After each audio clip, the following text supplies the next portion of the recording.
Pronto. Bem, boa noite a todos, sejam todos bem-vindos. Camelinha, Cleide, Gabriele, Germine, Yasmin. Tá ruim o áudio, Júlio? Melhorou agora? Tá melhor agora? Jamile, Julianas. Tá um pouquinho abafado, como se estivesse mais distante. Melhorou? Melhorou? Tá melhor agora? Deixa eu só mudar aqui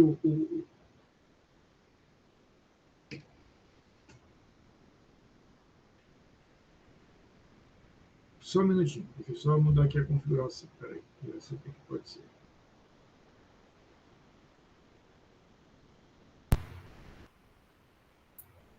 Agora tá melhor? Ficou melhor agora?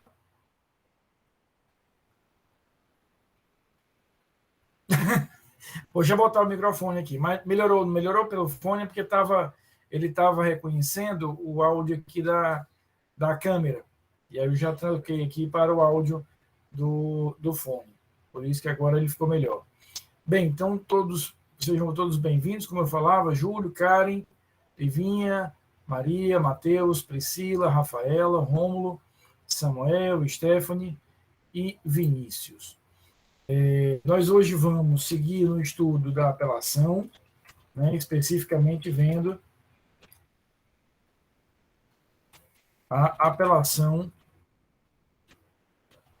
no júri, né, a apelação no júri, especificamente o artigo 593, inciso 3º. Né? Deixa eu só compartilhar aqui a tela.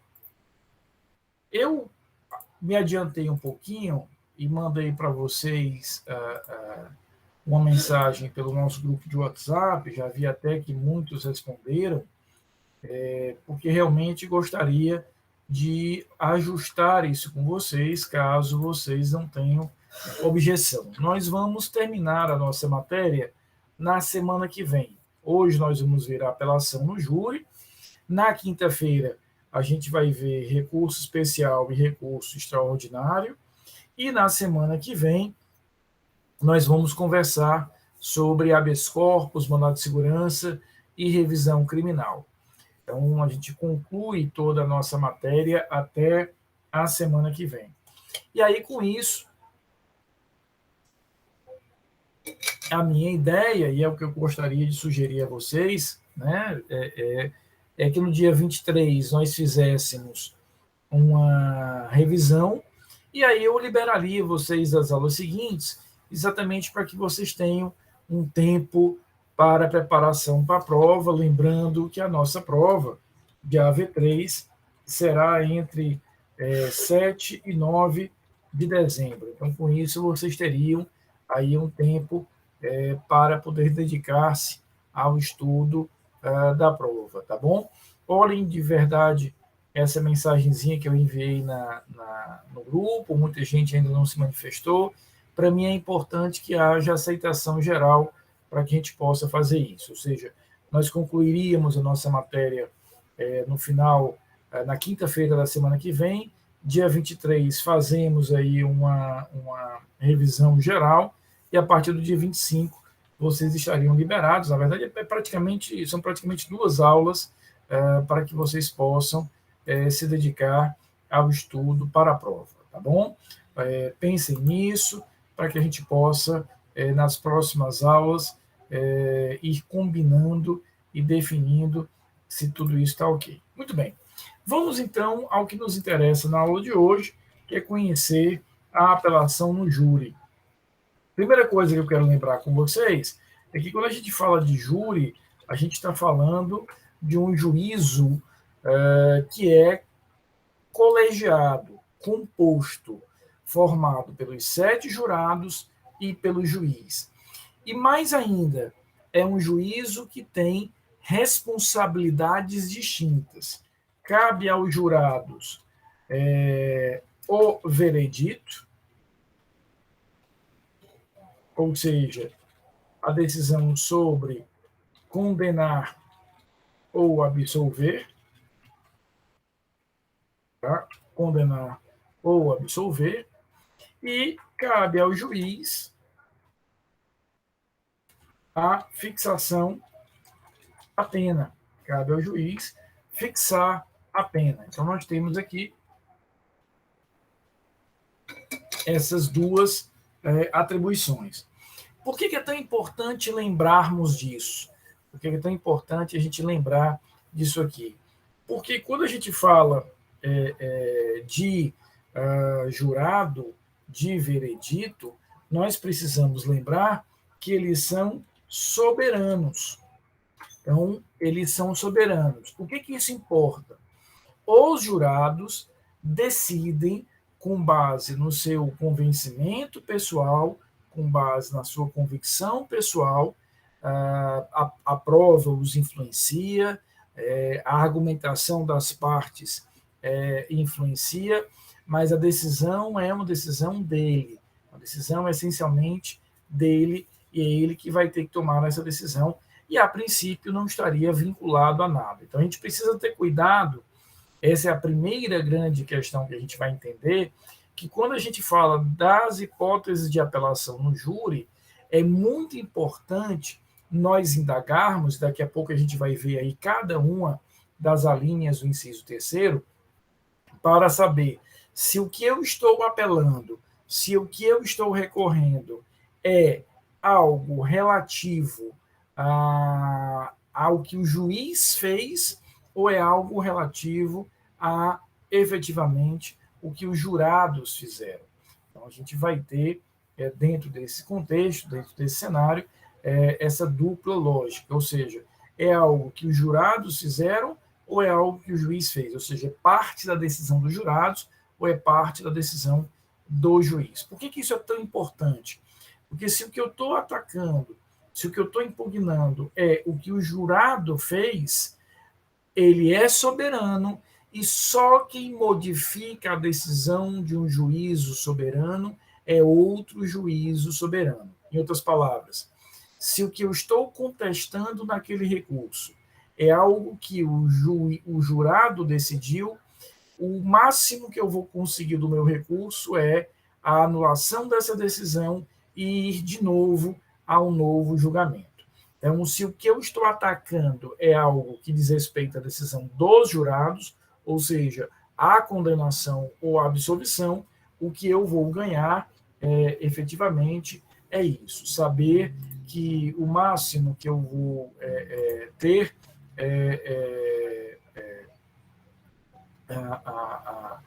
nesse contexto é sempre a apresentação do recurso discutindo efetivamente a estrutura, né, do ato decisório do jurado. Em outras palavras, se o que eu estou recorrendo é a parcela do que os jurados decidiram, o máximo que eu ganho é anular aquilo ali e mandar a um novo júri, claro, com outros jurados, com outras pessoas. Mas, se o que eu estiver discutindo é algo que o juiz tenha feito, como, por exemplo, a pena, como ele não é dotado de soberania, o próprio tribunal poderá reformar isso. Mas a gente daqui a pouco vai analisar cada uma das alíneas e eu vou voltar a falar disso. Antes eu queria definir o seguinte: a apelação no júri tem duas características importantes. A primeira delas, ela é uma apelação cuja motivação é baseada numa lógica da vinculação. Um recurso, portanto, de motivação vinculada. Tá? E, por outro lado, fora ser um recurso de motivação vinculada, é um recurso, efetivamente, que tem um efeito devolutivo restrito. Ele tem um efeito devolutivo restrito. Então, nós temos aqui duas características importantes. Nós já estudamos em aulas anteriores o que são recursos de motivação livre e o que são recursos de motivação vinculada. O recurso de motivação livre, é aquele que, para que eu utilize, basta eu ter sido sucumbente, basta a sucumbência em si.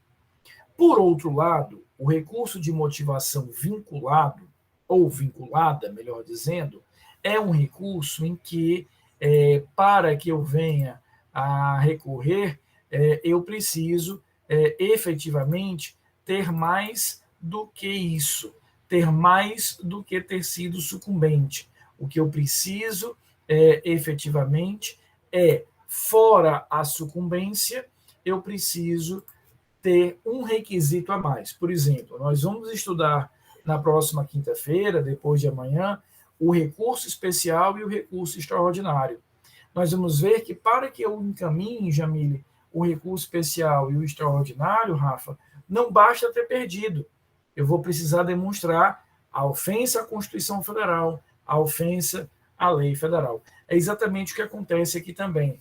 Para que eu tenha, dentro desse cenário, o recurso de apelação, eu preciso ter, no caso do júri, mais do que a sucumbência, eu vou precisar demonstrar um desses elementos: ocorrer nulidade posterior à pronúncia, erro do juiz, erro dos jurados e etc.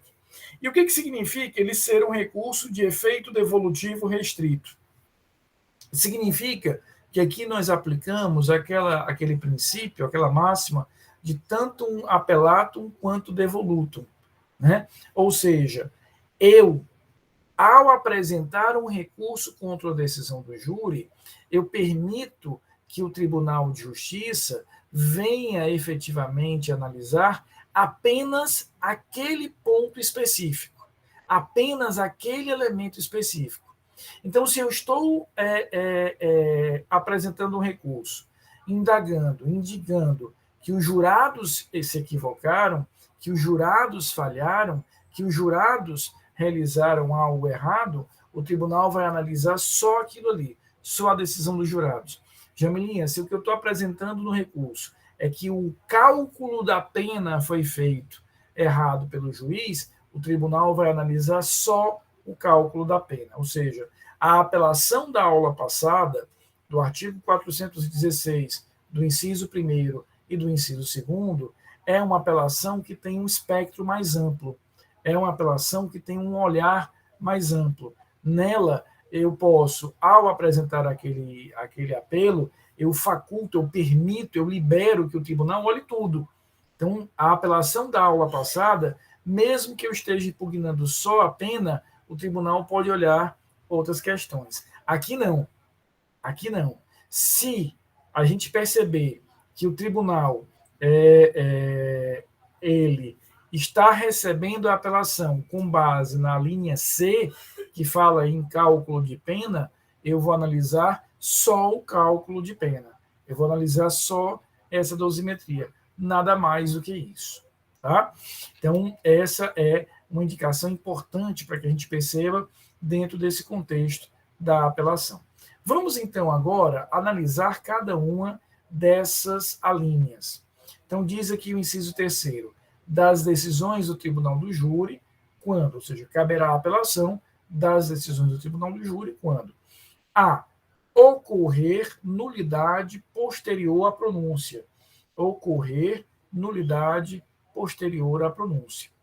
É isso que nós temos aqui no primeiro elemento. Então, vamos lembrar aquelas duas fases.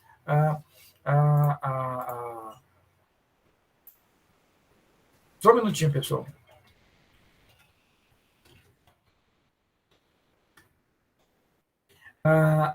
Vamos lembrar daquelas duas fases que nós temos no procedimento do júri.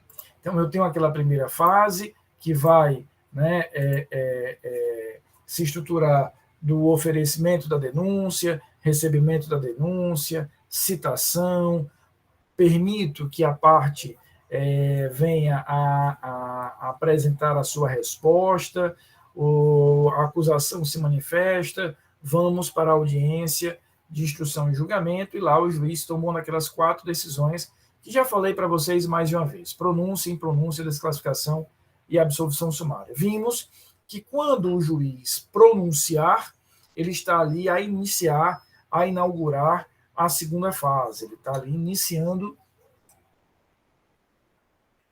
a segunda fase, né? Portanto, ele está facultando ali a segunda fase para que ela venha a ser apresentada. Eu tenho ali a segunda fase se iniciando. O que está nos dizendo aqui a linha A? Qualquer nulidade que venha a acontecer nesta segunda fase é uma nulidade que será atacada por apelação. Então, veja, como é que se configura a segunda fase? Eu tenho a pronúncia, depois da pronúncia, eu tenho uma manifestação das partes para que elas apresentem testemunhas.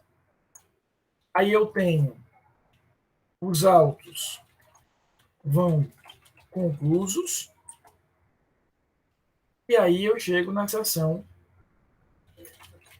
de julgamento. Então, imagina, Rafa, Jamile, Camilinha, que o juiz não deu a oportunidade para que as partes indicassem testemunhas. Ou, Jamile, ele deu a oportunidade, a parte indicou testemunha, mas na hora da sessão de julgamento, Lívia, ele não intimou aquela testemunha. Ou como já aconteceu comigo num júri, em que eu apresentei uma tese de defesa e o juiz simplesmente disse: não concordo com essa tese de defesa, não irei quesitá-la, não irei apresentar essa tese para os jurados. Então, a gente tem ali uma clara ofensa ao princípio da ampla defesa, porque a defesa técnica tem o direito de apresentar as teses que quiser, caberá aos jurados acatarem, aceitarem ou não aquelas determinadas estruturas. Então, a gente vai ter aí, dentro desse cenário, a possibilidade de que a linha A vai gerar, efetivamente, a contestação quando houver um defeito formal, uma nulidade, uma inviabilidade, uma invalidade em relação ao procedimento. E qual é o pedido possível aqui? O pedido da linha A é, vejam só, um novo julgamento. Então, o que eu vou dizer? Olha, excelência, houve o julgamento, mas esse julgamento é nulo, Jamile, porque eu não pude apresentar a minha tese de defesa, houve uma contradição na decisão dos jurados, ou a testemunha que eu tinha indicado que deveria ser ouvida não foi efetivamente intimada para estar presente. Então, percebam, a linha A ela vai gerar como pedido, o pedido que você apresenta numa apelação com base na linha A é de um novo julgamento. É que o tribunal diga, olha, houve uma nulidade, essa nulidade, tal qual aquele joguinho de dominó, que uma pedra vai derrubando a outra, produz uma reação em cadeia, produz uma reação em cascata e chega efetivamente ao final da declaração de nulidade daquela sessão de julgamento. Um ato nulo gera, consequentemente, a nulidade dos demais atos. É isso que está fundamentado aí. E pode acontecer o quê? Veja só o que nós podemos ter aqui. Tive um julgamento, Lívia. Esse julgamento, eu o contesto, Matheus, no tribunal, dizendo há uma nulidade ali. Uma testemunha não foi intimada, há uma contradição de teses, uma tese da defesa não foi apresentada. O tribunal, Jamile, dá provimento ao recurso. O que ele faz? Anula o julgamento. Vamos realizar um novo julgamento. É a mesma acusação, a mesma defesa, o mesmo processo, as mesmas provas. A única coisa que muda são os jurados. Os 7 jurados que atuaram no primeiro julgamento estão impedidos de atuarem no segundo julgamento. Só. O resto permanece tudo igual. Tá? E aí, o que vai acontecer? Caso aconteça uma nova nulidade nesse segundo julgamento, não há nenhum impedimento que a parte apresente uma nova apelação e aí eu tenha um novo julgamento sendo gerado, se for o caso. Então, essa apelação da linha A, por discutir aspectos processuais, defeitos processuais, invalidades processuais, pode ser utilizada várias vezes. Poderá ser apresentada diversas vezes, tá? Desde que, obviamente, eu configure ali que houve um defeito processual. As alíneas B e C têm um elemento em comum.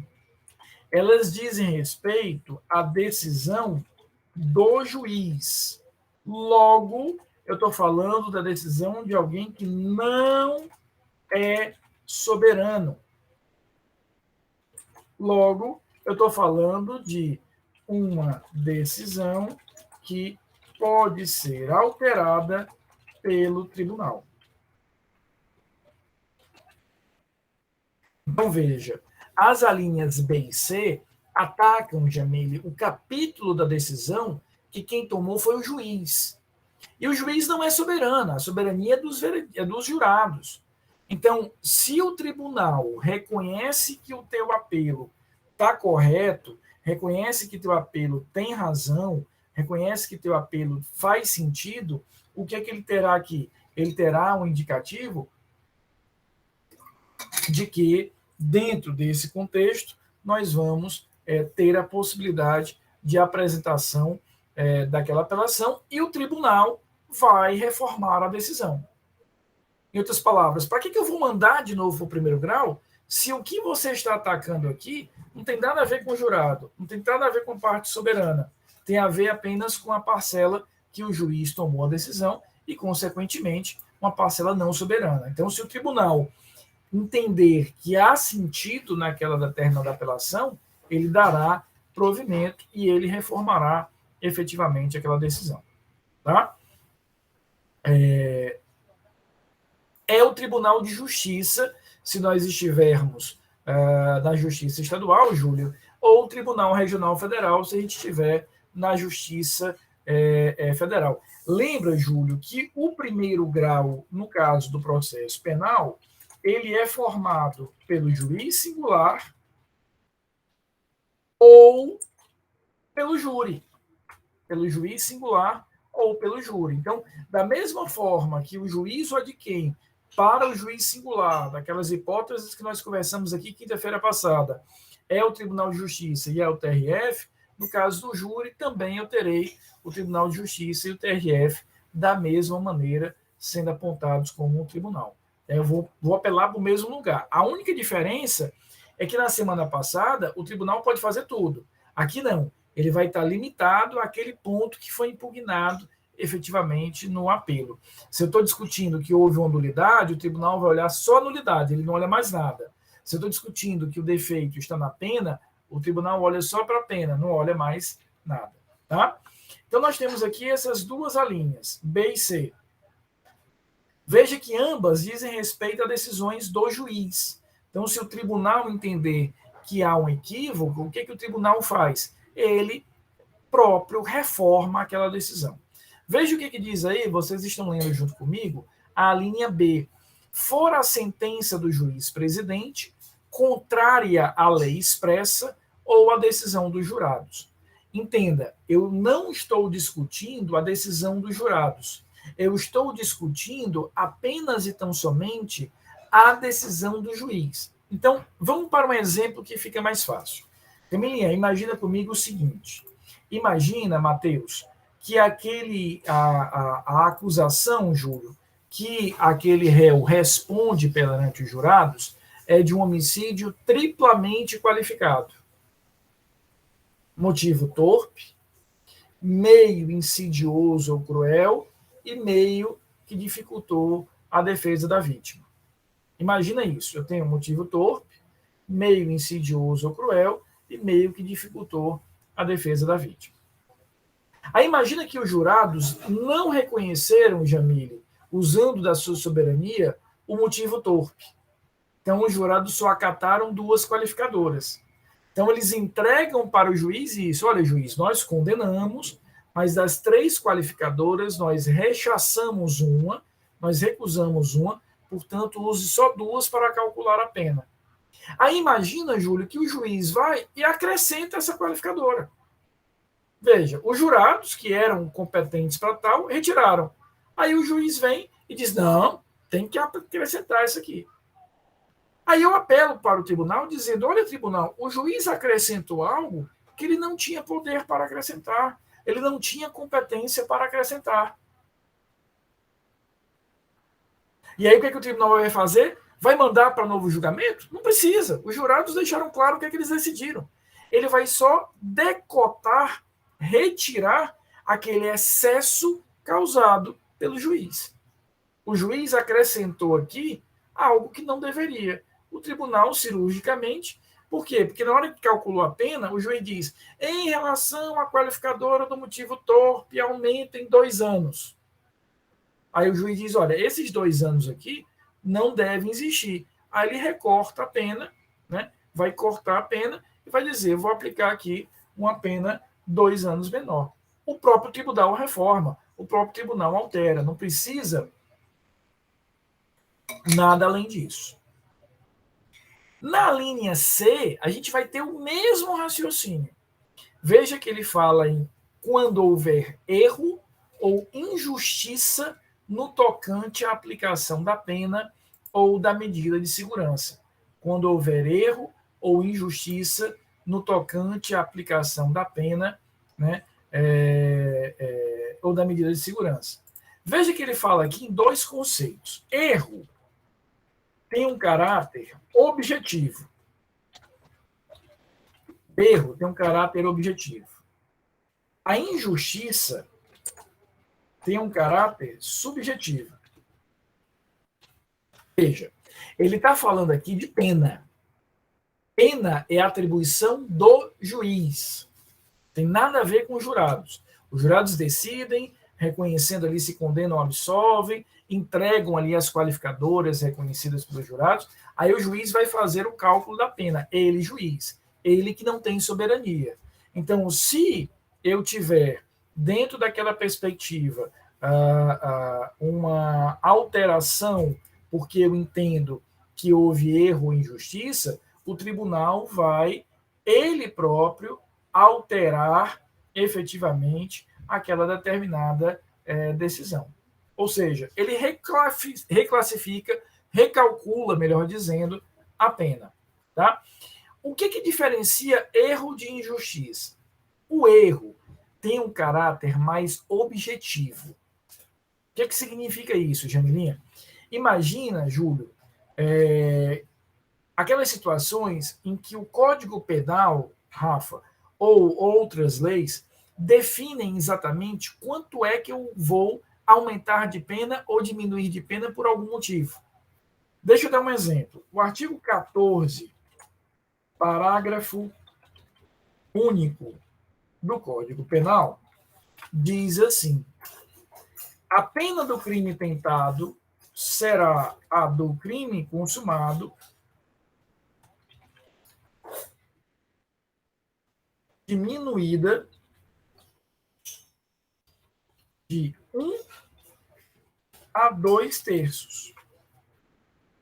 Então, o Código Penal diz o seguinte: quando o crime é tentado, você calcula a pena como se o crime fosse consumado e reduz de 1 a 2 terços. Então, veja que ele cria aqui, Júlio, as balizas. O juiz tem balizas a serem observadas. Então, aqui, o juiz não pode, Alex, ficar abaixo de 1 terço, nem ir além de 2 terços. Ele tem, efetivamente, que seguir essas balizas. Agora, imagina que, no caso concreto, Cleide, o juiz reduza a pena, os jurados reconheceram que houve um crime na modalidade tentada, aí na hora que o juiz vai calcular a pena, ele reduz em 1/6. Ele reduz a pena em 1/6. Veja, ele está saindo das balizas que objetivamente, expressamente, o código definia. Isso é um erro. Porque eu tinha um referencial concreto na lei e aí o juiz não ignorou, não observou isso, ignorou. Agora, quando a gente fala de injustiça, é porque o juiz exagerou para mais ou para menos no cálculo da pena, mas numa situação que não havia ali uma regra legal expressa. Imagina, por exemplo, que ele calculou a pena base, né, em 6 anos, e por força de uma qualificadora, ele aumentou em 20 anos a pena. Uma coisa completamente desproporcional,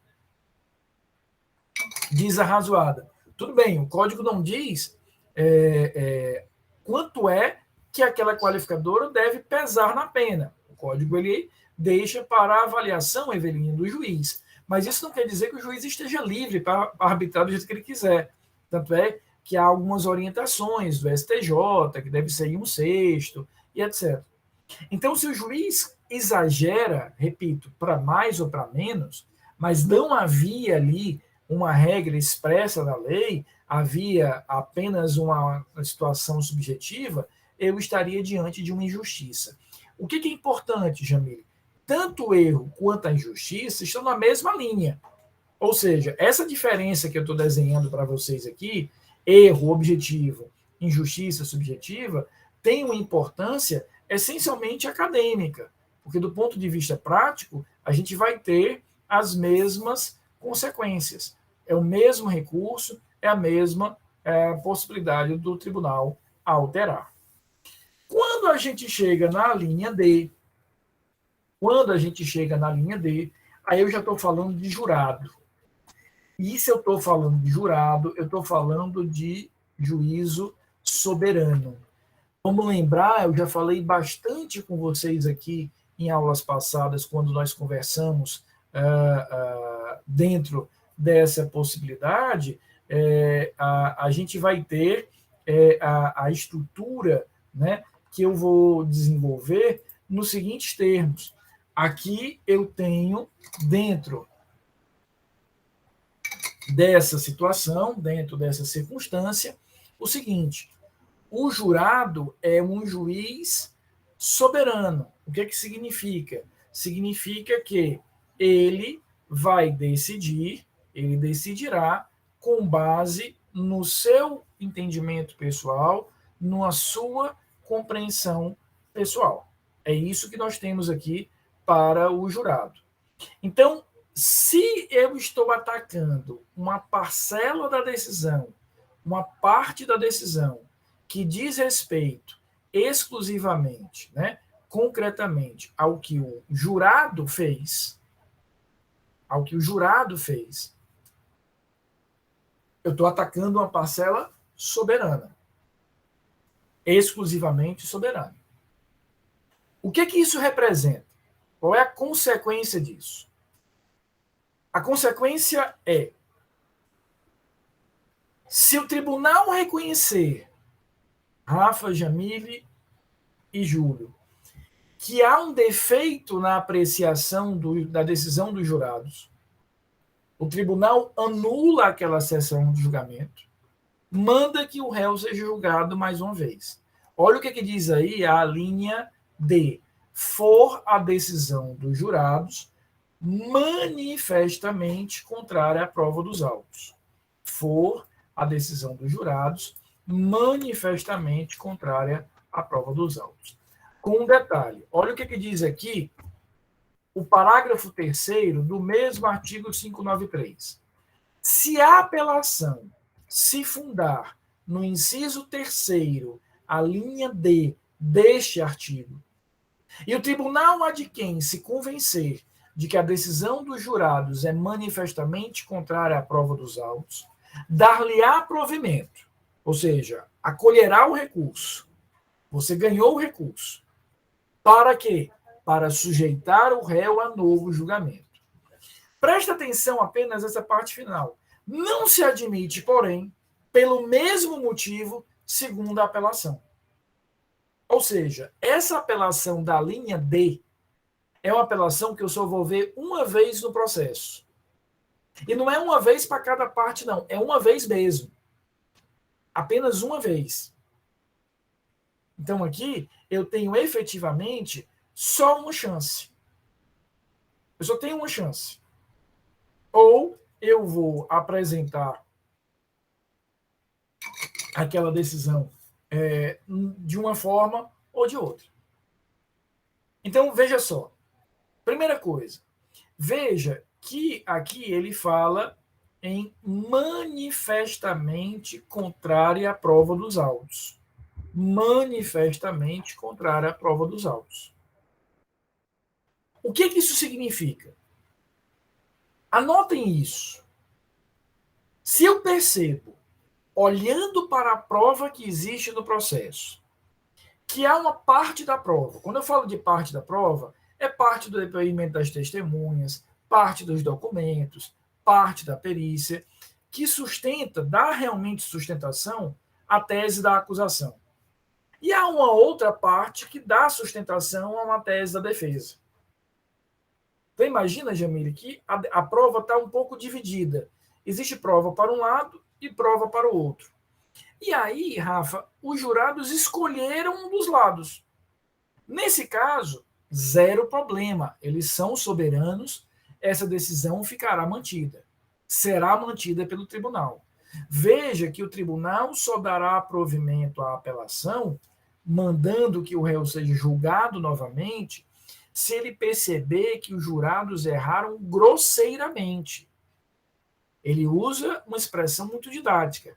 Manifestamente contrária à prova dos autos. Um erro grosseiro. Um erro bastante grosseiro em relação a isso. Ou seja, se eu percebo que a prova sustenta tanto de um lado quanto do outro, mantém-se efetivamente a decisão. Eu não vou alterar.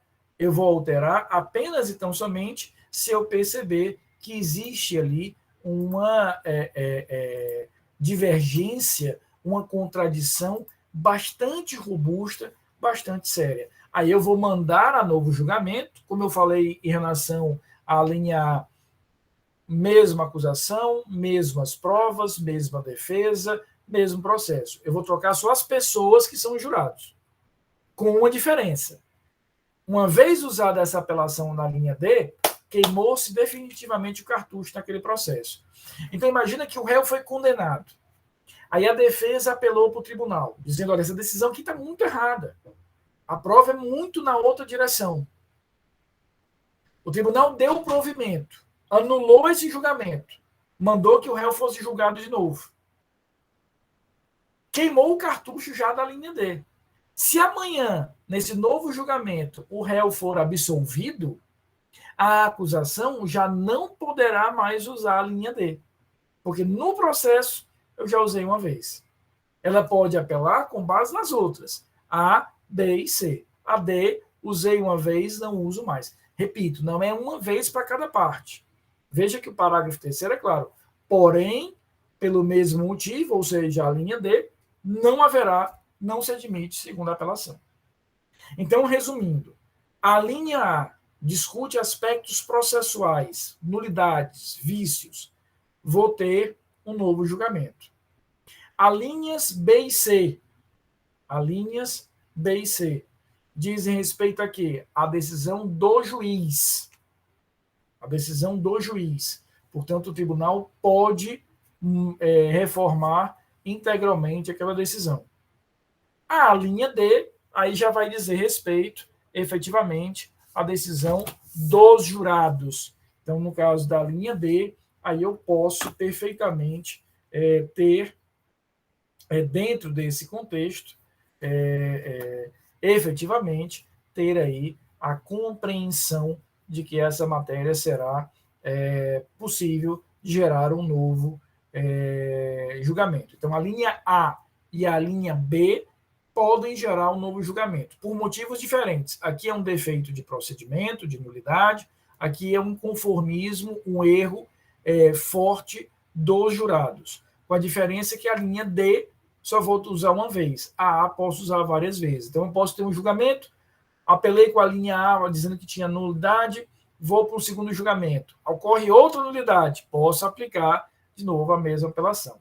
A linha C, Matheus, diz respeito à decisão do juiz, a decisão relativa à específica à aplicação da pena, ao cálculo efetivo da pena. Então, o juiz errou, ou porque ele ignorou uma regra legal expressa, seria um erro, ou porque ele exagerou no aumento ou na diminuição da pena, que seria efetivamente a possibilidade de termos aí uma mudança na pena feita pelo tribunal. Ou seja, na linha C, o que eu estou discutindo é efetivamente, veja, o que eu estou discutindo aqui é a pena.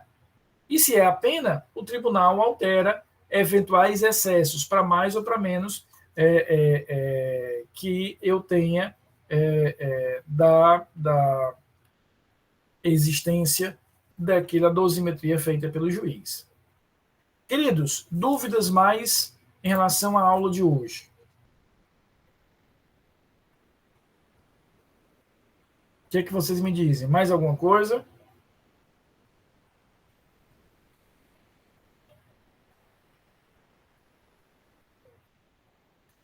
Nadinha? Queridos, uma boa noite para vocês. Fiquem bem.